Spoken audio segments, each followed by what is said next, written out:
പൂവൻകോഴിയും നായയും ചങ്ങാതിമാരാണ്. ഒരു ദിവസം നായ പൂവൻകോഴിയോട് ചോദിച്ചു, ചങ്ങാതി, നമുക്കൊരു ടൂറ് പോയാലോ? ഞാൻ റെഡി, പൂവൻകോഴി പറഞ്ഞു.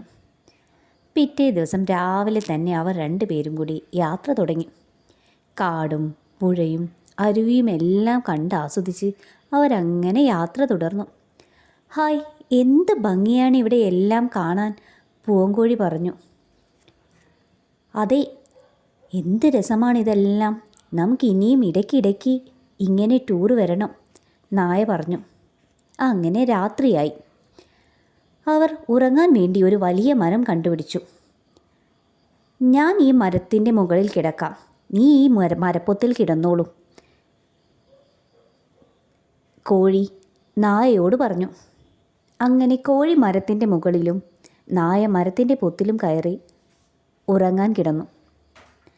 പുലർച്ചെ ആയപ്പോൾ കോഴി പതിവുപോലെ ഉറക്കെ കൂവി. കോഴിയുടെ കൂവൽ ആ കാട്ടിലുണ്ടായിരുന്ന കുറുക്കൻ കേട്ടു. അവൻ ഓടി മരത്തിനടിയിലെത്തി. മരത്തിൻ്റെ മുകളിലുള്ള കോഴിയെ എങ്ങനെയെങ്കിലും പിടികൂടി തിന്നണം, കുറുക്കൻ വിചാരിച്ചു. കോഴിയെ താഴെ ഇറക്കാൻ വേണ്ടി കുറുക്കൻ ഒരു സ്തോത്രം ഇറക്കി. അവൻ കോഴിയെ നോക്കി ചോദിച്ചു, ചങ്ങാതി, നീ എന്താ മരത്തിൻ്റെ മുകളിൽ ഇരിക്കുന്നത്? ഞാൻ ഈ കാട് കാണാൻ വന്നതാ. രാത്രിയായപ്പോൾ മരത്തിൽ കയറി ഉറങ്ങി, കോഴി പറഞ്ഞു.